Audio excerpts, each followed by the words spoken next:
Hi, my dear students. This is Jayashree Venkatachalam again back to you with part 3 of New Economic Policy. The earlier YouTube videos, you have seen the background for NEP 1991, then industrial sector reforms. Now, in this video, we are going to discuss financial sector reforms. Please remember, when an economy goes for privatization or becoming the part of globalization, it is very essential for the economy to change the financial sector according to the structural changes what is happening in the economy. As a result, in 1991 itself, Government of India has appointed M. Narasimham.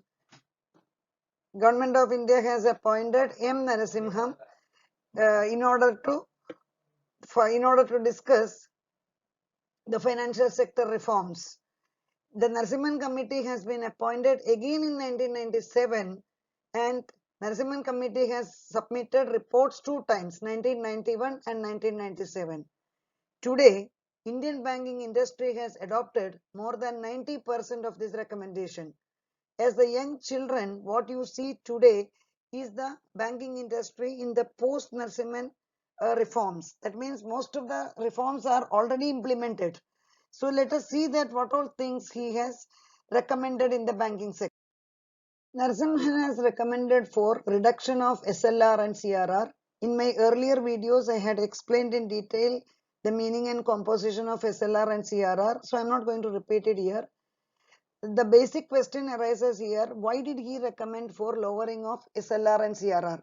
The moment SLR and CRR has been reduced, this will increase the liquidity in the banking system. When the liquidity increases, commercial bank can utilize more cash for giving the loans. As on July 2020, SLR is 18%. So in 1991 it was 25%, it has come down to 18%. CRR is as low as 3%.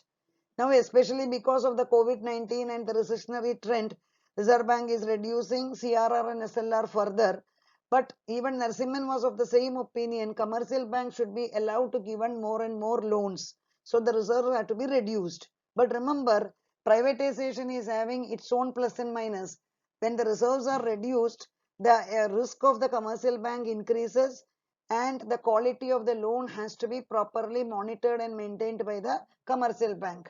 Another recommendation of Narasimhan is deregulation of interest rate. Students, please understand, India was following administered rate of interest till 1991. Even Chakravarti Committee and all recommended administered rate of interest. What do you mean by administered rate of interest? Rate of interest was decided by central bank, or it was decided by RBI. As such, there was only one rate for deposits and the lending throughout the country.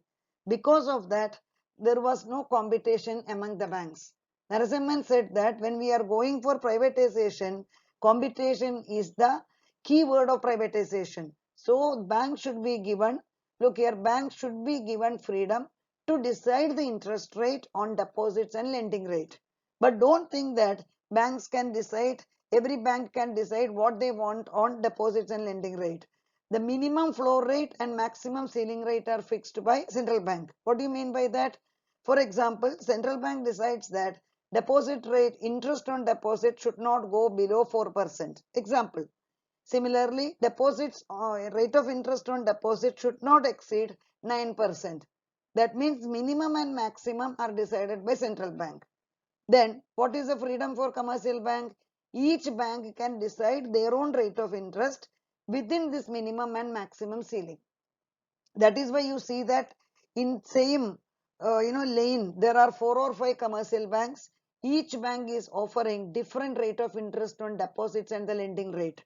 So the customer has to do a lot of homework before approaching the bank, and this increases competition among the banks so as to attract the customers. Similarly, Narasimhan also recommended prudential norms. Prudential norms means, see here, the new rules have been set up for the bank to ensure books of the commercial bank, book means account books. Okay, the balance sheet of the commercial bank should reflect the true financial position. Generally what happens, commercial bank does the window dressing. They will not be giving, earlier they were not giving the proper picture of the financial position to the public. They were doing something known as income recognition criteria. Means whatever interest which are supposed to come from the loan, they were considering, they were adding in their balance sheet as the accrued income. But in reality, that income, interest is an income for the commercial bank. But sometimes the borrowers will not repay. In that case, that interest will not be the real income. Only commercial bank made the provision that that interest will become the income. But Narasimhan made it very clear such provision should not be made. Commercial bank's balance sheet should show the real accrued, the real income which has received by the bank. Do not make any provision for the income which they have to get. So that what will happen? Commercial bank will be giving the clear picture. The books of the commercial bank will be reflecting the correct financial position of the banks. Narasimhan also recommended that nationalized banks should be allowed to access, nationalized banks should be allowed the access to the capital market for the fund through the share issue. See, so far commercial public sector banks were not allowed to access the capital market because 100% capital was given by the government. So they were enjoying a very comfortable position, or they were enjoying the shield of government protection. Now Narasimhan said that the capital base of the banks are not sufficient, and in order to satisfy the Basel standard at the global level, commercial bank has to increase their capital base. So how can they increase the capital base? The only way to increase the capital base is through the share issue, by approaching the capital market. Here comes the main problem. In order to approach the capital market, commercial banks know that they have to improve their performance, because any shareholder, before investing in the shares of commercial bank, he will be checking the performance of the commercial bank. So it is not that all the commercial banks were performing badly or all the commercial banks were performing in a better manner. There were some public sector banks, they were performing very well, and there are many public sector banks, they were not performing well. But for the first bank which has come for the IPO was State Bank of India. And we know that State Bank of India was having a very good performance basis. As a result, their share issue was subscribed so many times. But at the same time, there are other public sector banks like Bank of India. They had also come out with the IPO. But that time there was not much subscription for that bank. What was the reason? Because Bank of India was not performing as good as the State Bank of India. But later, even Bank of India began to improve their performance. This is what even Narasimhan wanted. When you are coming to the share market for increasing your capital, there is no other go for the public sector bank other than increasing their performance. Then Narasimhan also recommended that there should be entry of new private sector banks. These new private sector banks are known as new generation banks. Example, today you are very familiar with ICICI Bank, HDFC Bank, Kotak Mahindra Bank, Yes Bank, etc. Why they are known as new generation bank? They are highly technological, and they are highly advanced technologically uh, driven banks. But we know that, don't think that technologically driven banks are always performing better. We know 1920 what has happened to Yes Bank. Reserve Bank has declared moratorium, and the NPA of Yes Bank has increased like anything. So, but Narasimhan, what he wanted is there should be private sector bank, there should be public sector bank, cooperative bank and foreign bank, and each bank should compete among each other.